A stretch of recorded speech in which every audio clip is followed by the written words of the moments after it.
روایت کر رہا ہے جھوٹ بھی بول سکتا ہے۔ اس کے مقابلے میں حدیث متواتر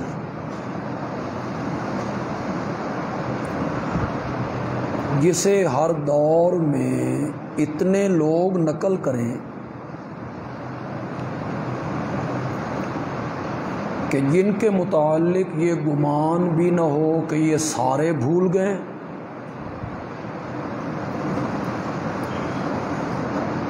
اتنے لوگ اس حدیث کو نقل کریں جن کے بارے میں یہ گمان بھی نہ ہو سکے کہ یہ سب جھوٹے۔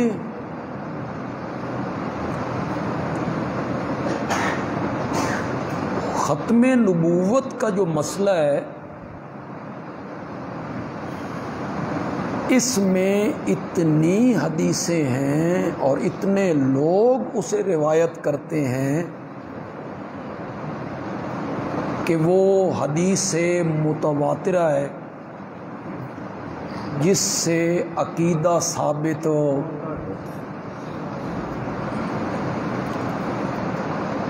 یہ جو خبر متواتر ہے اس پر اعتبار کرنا، اعتماد کرنا، ماننا اسی طرح ضروری ہے جس طرح اللہ کے قرآن کو ماننا۔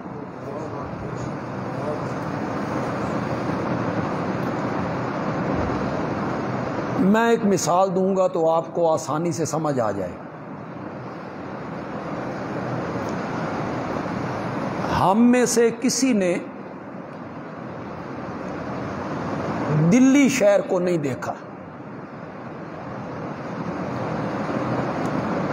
لیکن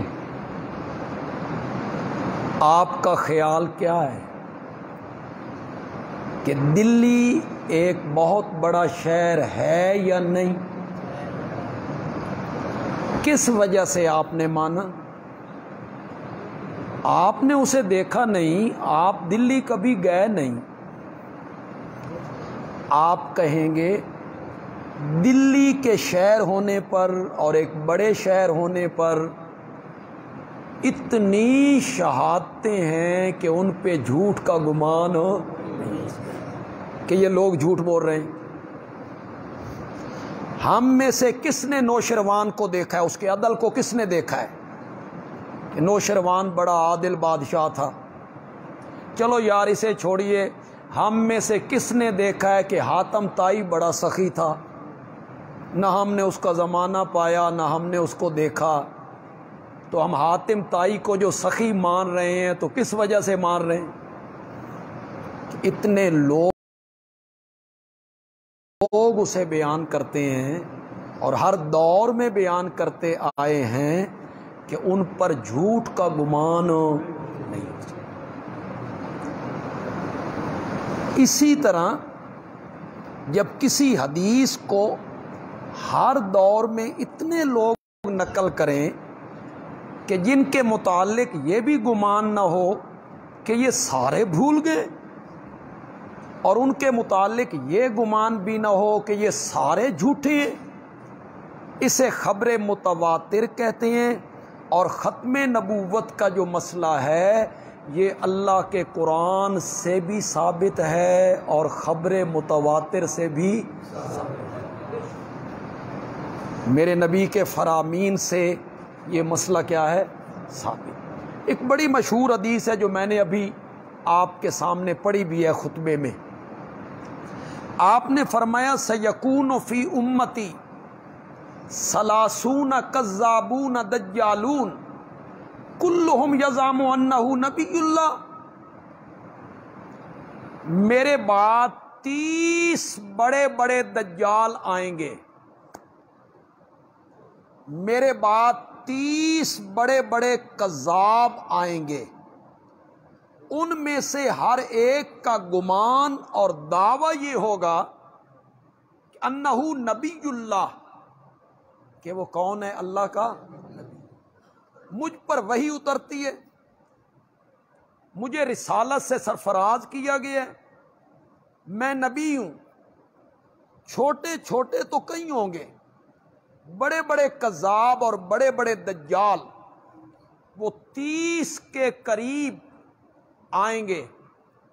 ان میں کچھ کذاب میرے نبی کے زمانے میں بھی پیدا ہوئے، ان میں سے ایک کا نام ہے مسیلمہ،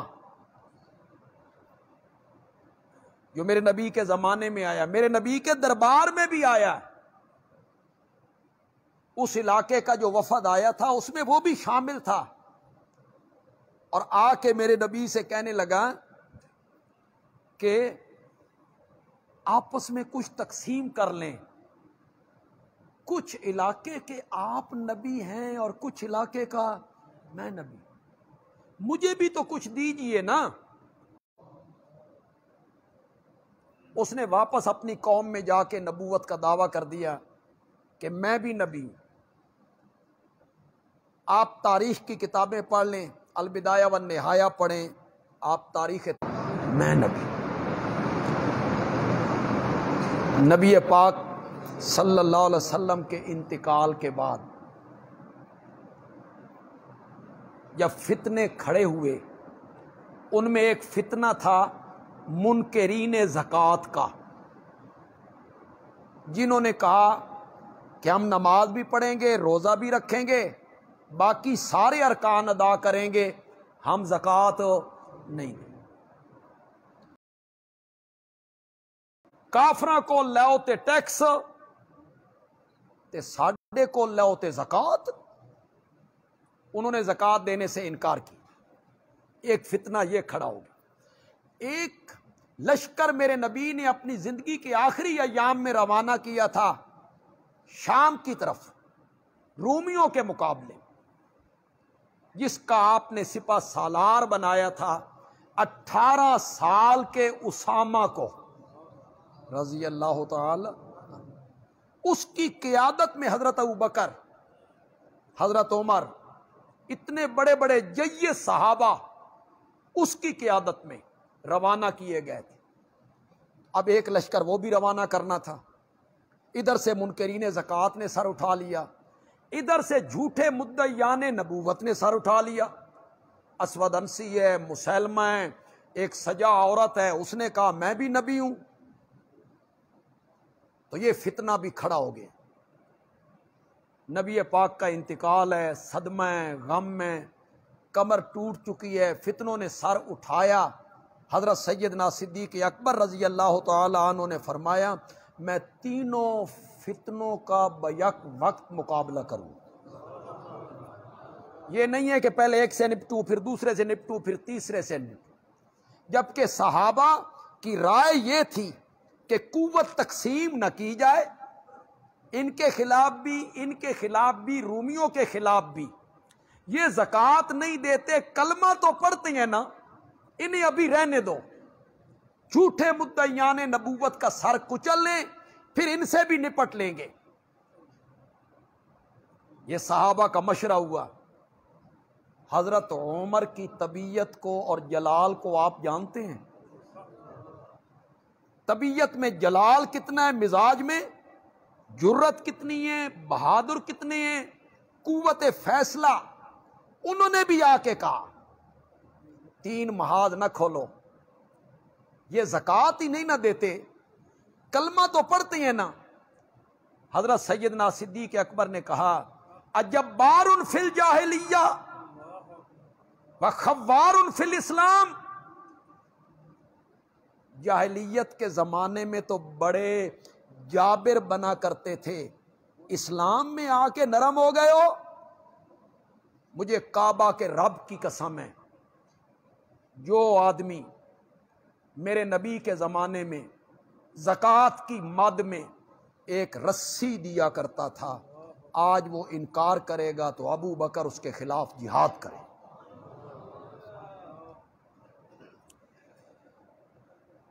بعض لوگوں نے لکھا یہ کہنے کے بعد حضرت ابوبکر اکیلے مسجد نبوی کے دروازے کی طرف بھاگ کھڑے، کوئی میرے ساتھ آتا ہے آئے، نہیں آتا نہ آئے، ابو بکر اکیلا جنگ کرے۔ جھوٹے مدعیان نبوت جنہوں نے کہا تھا ہم بھی نبی ہیں، یہ میری بات آپ نے غور سے سنی، یہ جو جھوٹے مدعیان نبوت تھے اس میں مسلمہ ہیں جن کا دعویٰ یہ تھا کہ ہم اللہ کے نبی ہیں۔ کیوں جی؟ حضرت سیدنا صدیق اکبر رضی اللہ تعالیٰ عنہ اور صحابہ کی مقدس جماعت نے ان جھوٹے مدعیان نبوت سے مناظرہ کیا تھا، ٹیبل ٹاک، آؤ بھائی ہمارے ساتھ بیٹھو، گفتگو کر لیتے ہیں، بحث کر لیتے ہیں، تم دلائل دو کہ نبوت کا سلسلہ جاری ہے، ہم دلائل دیں گے کہ نبوت کا سلسلہ آمنہ کے لال پر ختم ہو گیا ہے، منقطع ہو گیا ہے، آؤ بحث کرتے ہیں، گفتگو کرتے ہیں، لوگ فیصلہ کرتے رہیں گے۔ نہیں کیا صحابہ نے یہ کام، نہیں کیا حضرت سیدنا صدیق اکبر نے یہ کام۔ سیدنا صدیق اکبر نے پوری جرأت سے کہا جو آدمی میرے نبی کے بعد نبوت کا دعویٰ کرے گا اس کا مقابلہ دلائل سے نہیں ہوگا، میدان میں تلوار سے ہوگا۔ جہاد کیا حضرت سیدنا صدیق اکبر، جتنی جنگیں میرے نبی کے زمانے میں لڑی گئی ان میں بدر ہے، احد ہے، خندق ہے، خیبر ہے، تبوک ہے، طائف ہے، حنین ہے، غزوہ بنی المصطلق ہے، ان میں صحابی جو شہید ہوئے ان کی تعداد 300 تک نہیں پہنچتی، اور اکیلی یہ ایک جنگ جو جھوٹے مدعیان نبوت کے خلاف لڑی گئی اس میں 1200 صحابہ شہید ہوئے۔ نبی پاک کی ختم نبوت کا تحفظ کرنے کے لیے کتنے صحابہ نے جام شہادت نوش کیا؟ میری امت میں 30 بڑے بڑے دجال آئیں گے، کلہم یزعم انہ نبی اللہ، ان میں سے ہر ایک کا گمان یہ ہوگا کہ وہ اللہ کا نبی ہے، وَأَنَا خَاتَمُ النَّبِيِّينَ۔ حالت رات بڑی لمبی ہے جی۔ وَأَنَا خَاتَمُ النَّبِيِّينَ، وہ نبوت کا دعویٰ کریں گے، ان کا دعویٰ یہ ہوگا کہ میں اللہ کا نبی ہوں، حالانکہ میں خاتم النبیین ہوں۔ یا رسول اللہ، خاتم النبیین کا کیا مفہوم ہے؟ خاتم النبیین کا کیا معنی ہے؟ میرے نبی نے کہا میں خاتم النبیین ہوں، لا نبی بعدی، میرے بعد کوئی نبی نہیں۔ اس طرح کی حدیثیں تواتر کے درجے کو یہ حدیثیں پہنچی ہوئی ہیں۔ میں صرف ایک حدیث کا سہارا لوں گا، بہت ساری حدیثیں میں ان کو بیان کرنے حضرت مولانا مفتی محمد شفیع رحمۃ اللہ علیہ، انہوں نے جو ختم نبوت کے عنوان پر کتاب لکھی اس میں انہوں نے میرے آقا کی ختم نبوت پر 210 حدیثیں نقل کی۔ کتنی؟ 210 حدیثیں جو میرے آقا کی ختم نبوت پہ دلیل ہیں، شاہد ہیں میرے آقا کی ختم نبوت پر۔ تو میں ان ساری حدیثوں کو کیسے بیان کر سکتا ہوں؟ ان میں سے چیدہ حدیثوں کو بھی میں مختصر وقت میں بیان نہیں کر سکتا۔ میں صرف ایک حدیث کا سہارا لوں گا، اور اس حدیث کا سہارا اس لیے لوں گا کہ یہ عام علماء بیان نہیں کرتے۔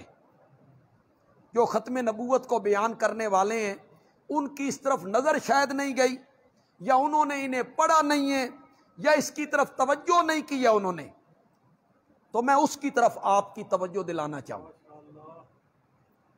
میدان معاشر لگا ہوا ہے، ننگے بدن، ننگے سر اور ننگے پاؤں ساری خلقت موجود، کوئی سایہ نہیں ہے، کھانے پینے کا کوئی سامان نہیں ہے، پسینے میں لوگ ڈوبے ہوئے ہیں، افراتفری کا عالم ہے، کوئی رسید دینے والا نہیں، پوچھنے والا نہیں۔ بھئی کون ہو تسی؟ کیوں کھلوتے ہو تھے؟ نو، کوئی پوچھ پریت نہیں. سورج سوا نیزے کے برابر، زمین تپی ہوئی، کھڑی ہے ساری خلقت. اچانک اللہ ہر بندے کے دل میں ایک بات ڈالیں گے، کافر کے دل میں، مسلمان کے دل میں، کہ کوئی ایسا بندہ تلاش کرو جو اللہ سے بات کرے اور اللہ سے کہے کہ یا اللہ حساب بعد میں بھی تو شروع کرنا ہے، خلقت بہت تنگ ہے، حساب ذرا اس عذاب سے جان چھوٹ جائے، جہاں بھیجنا ہے رب بھیج دے، حساب کتاب ذرا جلدی شروع کر دے اللہ، بعد میں بھی تو کرنا ہی ہے نا. اللہ سے کوئی بات کرے، یہ ہر ایک کے دل میں آئے گا، کافروں، یہودیوں، عیسائیوں، ہندوؤں، سکھوں، مسلمانوں، ہر ایک کے دل میں. پھر اللہ ہر ایک کے دل میں ڈالے گا. جب بندوں کے دل میں آئے گا، ایسا بندہ کون ہو جڑا اللہ نال گل کرے، تو ہر ایک کے دل میں اللہ بات ڈالیں گے، وہ تمہارا بابا آدم نہیں، وہ نسل انسانی کا پہلا فرد نہیں، اس کے سامنے فرشتوں کو نہیں جھکایا گیا، تو سارے اس کے پاس جاؤ نا، تم اس کی اولاد ہو، اور حضرت آدم سے کہو کہ وہ رب سے بات کریں، حساب کتاب بعد میں بھی تو شروع کرنا ہے، ذرا جلدی. ساری خلقت حضرت آدم کے دروازے، اسے سنتے چلے جائیے، اسے مانتے چلے جائیے. مانتے اس لیے چلے جائیے کہ میرے آقا کی زبان سے نکلے. اسے چھوڑ دیجئے کہ ساری خلقت کیسے آئے گی، انہیں کیسے ڈھونڈے گی. اسے چھوڑ دیجئے، اس جہان کا جو حساب ہے نا، اسے یہاں اس جہان پہ قیاس نہیں کر، ورنہ سمجھ ہی نہیں آتی. وہ میدان سمجھ نہیں آتا، جنت سمجھ نہیں آتی، جہنم سمجھ نہیں آتی. جب اس جہان میں پہنچیں گے تو خود بخود ساری چیزیں سمجھ آ جائیں. آپ کو سمجھانے کے لیے صرف بات کہہ دیا کرتا ہوں. جب ہم ماں کے پیٹ میں تھے،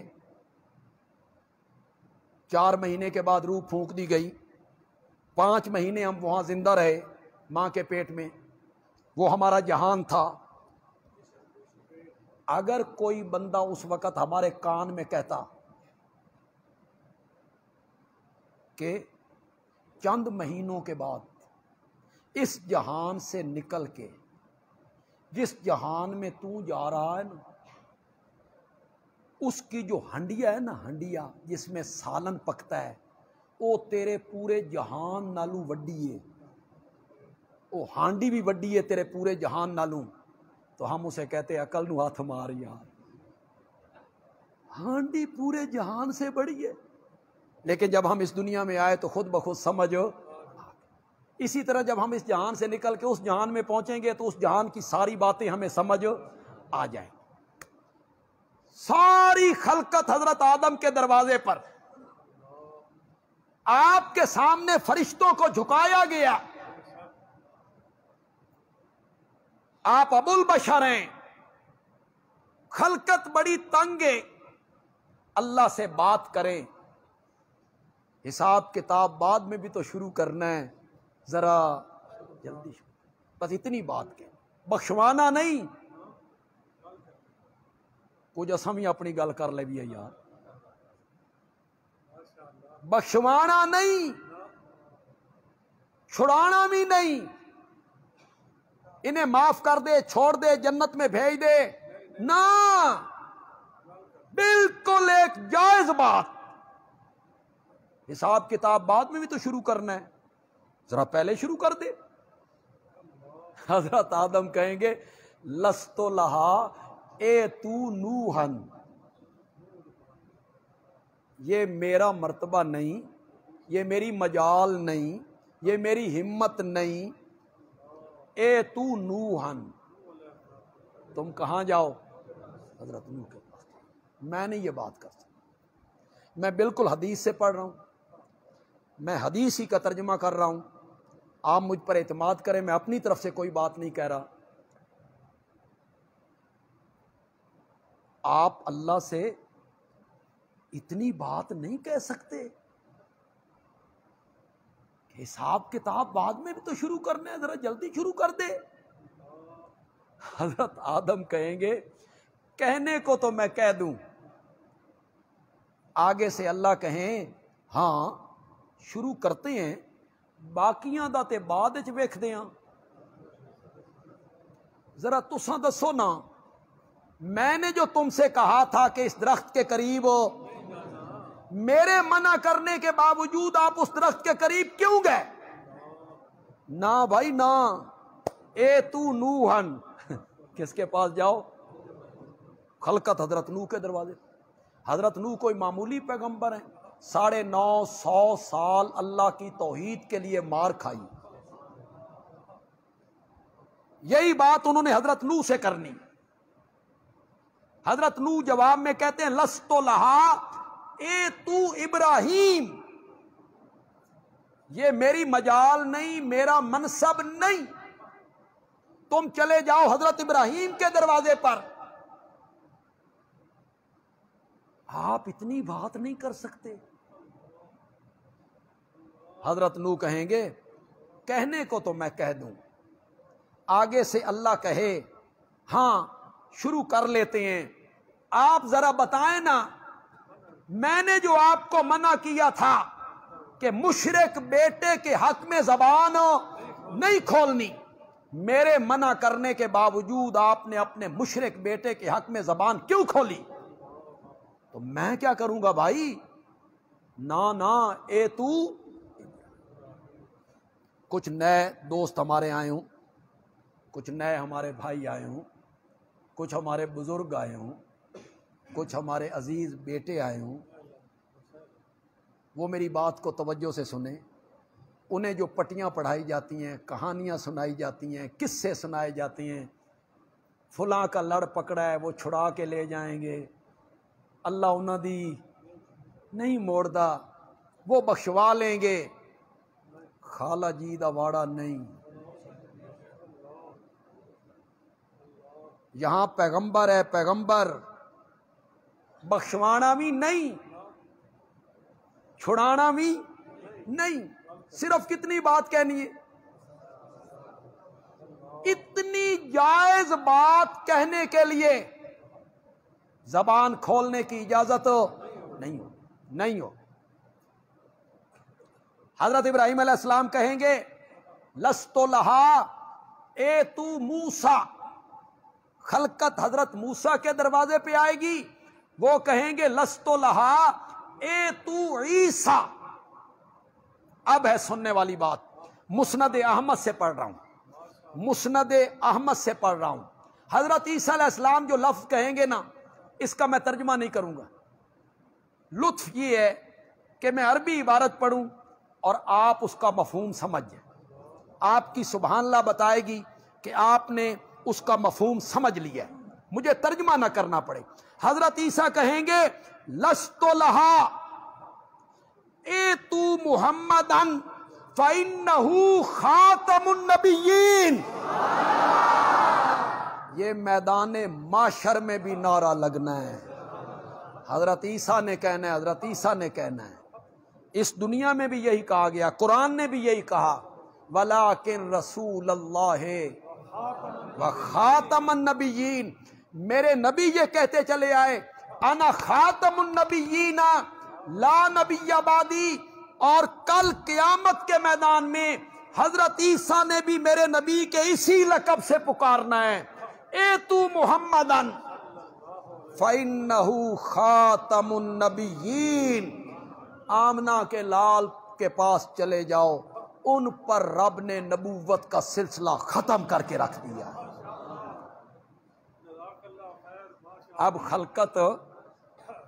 خلقت سوچ رہی ہے، سارے سوچ رہے ہیں. حضرت آدم کے پاس گئے تھے، انہوں نے کہا حضرت نوح کے پاس چلے جاؤ. ہم حضرت نوح کے پاس چلے گئے. حضرت نوح نے کہا حضرت ابراہیم کے پاس چلے جاؤ. ہم حضرت ابراہیم کے پاس چلے گئے. انہوں نے کہا حضرت موسیٰ کے پاس چلے جاؤ، ہم حضرت موسیٰ کے پاس چلے گئے۔ انہوں نے کہا حضرت عیسیٰ کے پاس چلے جاؤ، ہم حضرت عیسیٰ کے پاس چلے گئے۔ انہوں نے کہا آمنہ کے لال کے پاس چلے جاؤ۔ تے جس کول ہون جان لگے ہیں نا اس تو پیچھے ہے بھی کوئی نہیں۔ وہ تو سارے کہتے تھے فلاں کے پاس چلے جاؤ، فلاں کے پاس چلے جاؤ، اور جس کے پاس ہم جانے لگے ہیں اس کے پیچھے ہے بھی کوئی نہیں۔ یہ میں بخاری سے پڑھنے لگا ہوں، اور ان لفظوں پہ آپ ذرا غور کریں گے۔ وہ جو لوگ تھے، یہ لوگ صرف مسلمان نہیں ہیں، یہ آنے والے صرف مسلمان نہیں، یہودی، عیسائی، ہندو، سکھ، مجوسی، منافق، انبیاء کے دشمن، میرے نبی کے دشمن، سارے اس میں شامل ہیں۔ ہر نبی کو اس کا خطاب اس کے وصف سے خطاب کر رہے ہیں۔ آپ خلیل اللہ ہیں، آپ کلیم اللہ ہیں، آپ روح اللہ ہیں، یہ خطاب کر رہے ہیں۔ آپ مسجود ملائک ہیں۔ ہر نبی کو ایک وصف سے یاد کیا جا رہا ہے، اور جب یہ خلقت میرے نبی کے دروازے پہ آئے گی، بخاری کی روایت ہے، بخاری کی ساری خلقت مل کر میرے نبی سے کہے گی انت رسول اللہ و خاتم النبیین، تو اللہ کا رسول بھی ہے اور تجھ پر رب نے نبوت کے سلسلے کو اس لقب سے یاد کریں گے، انت رسول اللہ و خاتم النبیین۔ آپ اللہ کے رسول بھی ہیں اور سارے نبیوں کے خاتم بھی ہیں۔ آپ پر نبوت کا سلسلہ کیا ہو گیا؟ ختم ہو گیا ہے۔ تو قیامت کے دن بھی ساری خلقت، اس میں یہ مرزائی بھی ہوں گے۔ جب یہودی، ہندو، عیسائی، سکھ، فرعون، حامان، قارون، نمرود سب نے ہونا ہے، میرے نبی کے دشمنوں نے بھی ہونا ہے، تو اس دن یہ سارے اقرار کر رہے ہیں انت رسول اللہ و خاتم النبیین، آپ اللہ کے رسول بھی ہیں، خاتم النبیین بھی ہیں۔ رب سے بات کرنی ہے، حساب کتاب بعد میں بھی تو شروع کرنا ہے۔ خلقت بڑی تنگ ہے، ذرا جلدی شروع کر لے۔ ہر نبی کہتا تھا لست لہا، لست لہا، لست لہا۔ آمنہ کے لال نے کہا آنا لہا، آنا لہا، آنا لہا۔ یہ تو منصب میرا ہے، یہ تو مقام میرا ہے، یہ تو منصب میرا ہے، یہ تو شان میری ہے۔ اگرچہ عنوان ختم نبوت کا ہے، میں نے ختم نبوت میں بہت ساری باتیں کر چکا ہوں، لیکن اللہ کرے کسی میرے دوست کی اصلاح ہو جائے، میں اسے مسئلہ سمجھا دوں، اسی بہانے اللہ کرے میں اسے مسئلہ سمجھا دوں۔ یہ جو ہمارے متعلق کہا جاتا ہے یہ نبی پاک کی شفاعت کو نہیں مانتے، پروپیگنڈا کیا جاتا ہے کہ یہ نبی پاک کی شفاعت کو نہیں مانتے ہیں، اور آپ بغیر تحقیق کیے ان کی بات پہ اعتماد کر لیتے ہیں، اور آپ ہم سے دور ہٹ جاتے ہیں، اور آپ کانوں کو ہاتھ لگاتے ہیں توبہ توبہ جی، اے نبی پاک دی شفاعت بھی نہیں مندے، اے بڑے گستاخ نے، بے ادب نے۔ اگر میرا کوئی بھائی، میرا کوئی عزیز اور بزرگ یہاں موجود ہے تو وہ کان کی کھڑکیاں کھول کے سنیں، میں منبر رسول پہ ہوں اور اللہ کے گھر میں ہوں۔ ہم قیامت کے دن اپنے پیغمبر کی ایک شفاعت کے قائل نہیں ہیں، ہم اپنے نبی کی 2 شفاعتوں کے قائل ہیں۔ ایک شفاعت کبریٰ جو ساری خلقت کے لیے ہوگی، اور پھر شفاعت صغریٰ جو میرا نبی صرف اپنی امت کے گناہ گاروں کے لیے۔ منکر نہیں ہے، شفاعت کے منکر نہیں ہیں، بس ایک فرق ہے جو میں آپ کو یہاں سمجھا دوں گا۔ آپ نے پوری توجہ میری طرف رکھی تو آپ کو میں مسئلہ شفاعت 1 دونی دونی تے 2 دونی 4 چٹکیوں میں یوں میں آپ کو سمجھا دوں گا انشاءاللہ، لیکن آپ کی توجہ مجھے درکار ہے۔ میرے نبی نے کہا آنا لہا، یہ منصب میرا ہے، یہ پوزیشن میری ہے، میں رب سے بات کرتا ہوں۔ میرے نبی مقام محمود پہ آ گئے، اللہ کے عرش کے پائے کو پکڑ لیا، سر سجدے میں رکھ دیا، 6 دن اور 7 راتیں یا 7 دن اور 6 راتیں، سر کہاں ہیں؟ سجدے میں ہے۔ میرا نبی مقام محمود پہ ہے، قرآن نے اس کی طرف اشارہ کیا، اقم الصلاۃ لدلوک الشمس الی غسق اللیل وقرآن الفجر ان قرآن الفجر کان مشہودا ومن اللیل فتہجد بہ نافلۃ لک، رات کے کچھ حصے میں اٹھیے، تہجد رات کے کچھ حصے میں اٹھیے، نافلۃ لک، یہ رات کے کچھ حصے میں اٹھ کر نوافل پڑھنا یہ خاص ہے تیرے لیے، تیری امت کے لیے ضروری نہیں، پڑھیں تو ثواب ہے، نہ پڑھیں تو کوئی گناہ نہیں، لیکن آپ کے لیے یہ زائد ہے ان 5 نمازوں سے یہ زائد ہے۔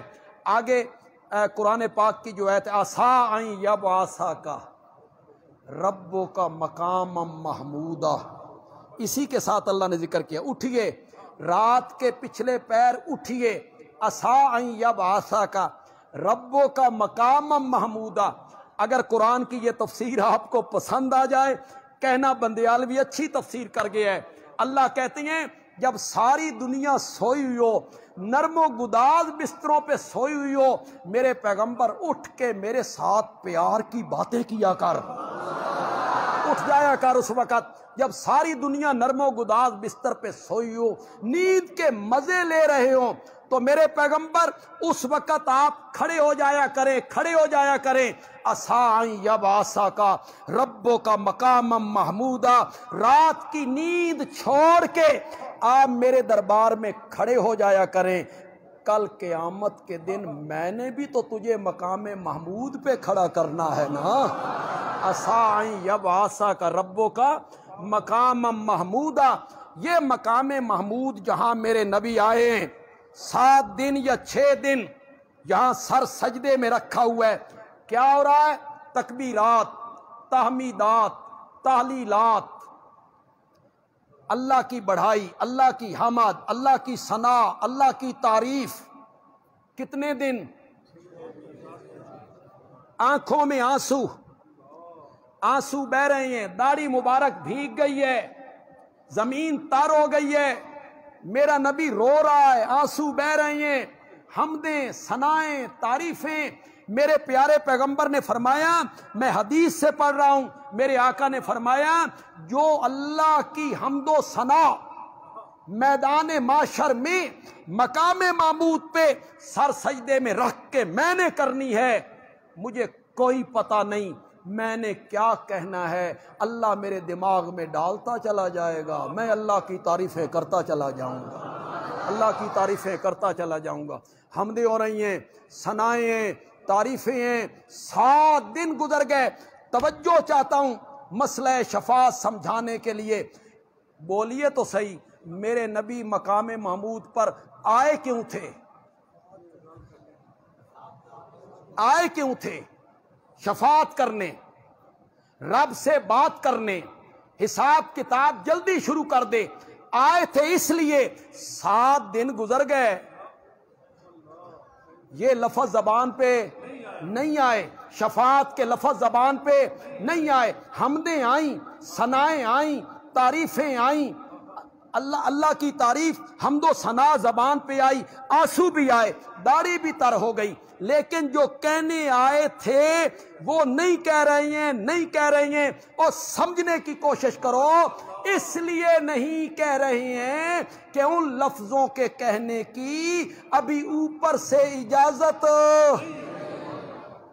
شفاعت ہونی ہے لیکن تب ہونی ہے جب کس نے اجازت دینی ہے، یہ نہیں ہے ایک آگے بڑھے، اے میرا مرید ہے اس نو چھوڑ دیو، نہ، یہ تمہیں غلط گائیڈ کیا جاتا ہے، تمہیں گناہوں پہ دلیر کیا جاتا ہے، یہ غلط گائیڈ کیا گیا آپ کو۔ دوسرا آدمی آئے وہ کہے یہ میرا مرید ہے اس نو جان دیو، یہاں نعت خان نعتیں پڑھتے ہیں، ہم نعتیں پڑھتے ہیں، آئیں گے نبی پاک کہیں گے اے میرا ہے اس نو جان دیو، بچی وہ لگ سمجھ جائے گی،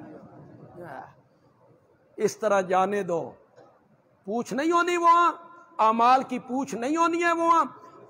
7 دن حمدیں، ثنائیں، آنسویں، تعریفیں ہیں، اللہ کی حمد ہے۔ کہنے کیا آئے تھے؟ زور سے بولو یار، شفاعت کرنے آئے تھے، وہ لفظ زبان پہ نہیں آئے، نہیں آئے، نہیں آئے۔ 7 دن وہ لفظ زبان پہ نہیں آئے، نہیں آئے۔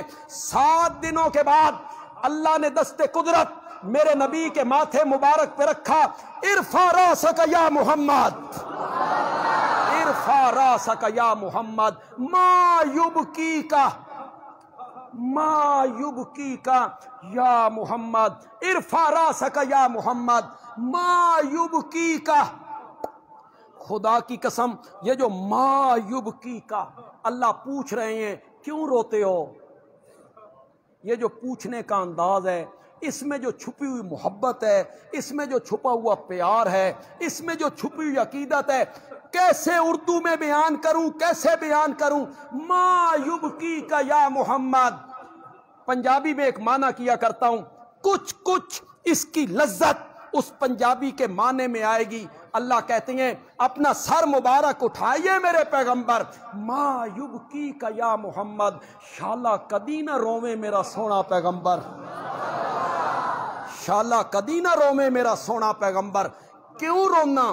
سل توتا وشفا تشفا کل تسما، میرے پیغمبر تو مانگتا چلا جا، میں تیری جھولیاں بھرتا چلا جاؤں گا۔ اب کیا مل گئی؟ بولیے تو صحیح۔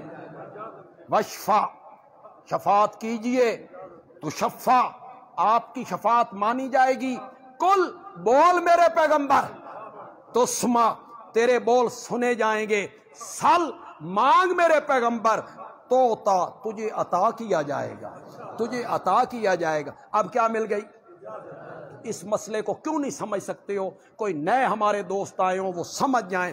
شفاعت ہونی ہے، لیکن کب ہونی ہے؟ جب کس نے اجازت دینی ہے؟ اللہ کی اجازت کے بغیر کوئی لب کھولے نہیں۔ آپ میں سے ہر ایک کو آیت الکرسی یاد ہے، بچوں کو بھی یاد ہے، بوڑھوں کو بھی یاد، سب کو یاد۔ جنہوں نے کل ہو اللہ وعد نہیں آندی انہوں نے یاد کو نہیں،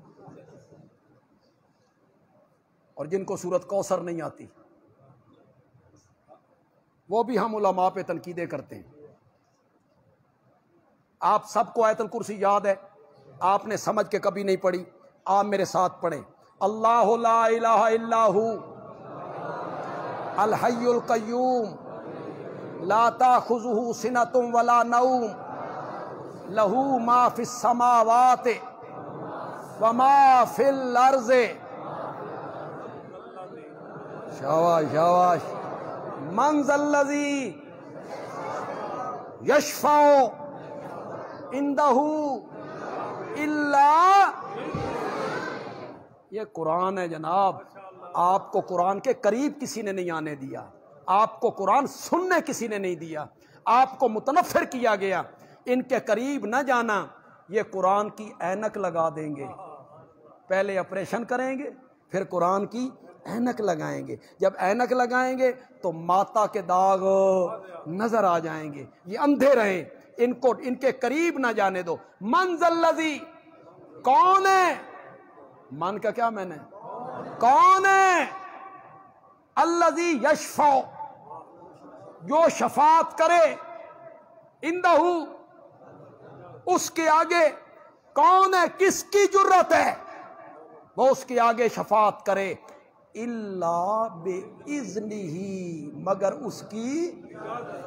ایسا مسئلہ ہے جس پر قرآن کی تقریباً 100 آیتیں دلیل بنتی ہیں، اور میرے نبی کی بے شمار حدیثیں ختم نبوت پر کیا ہیں؟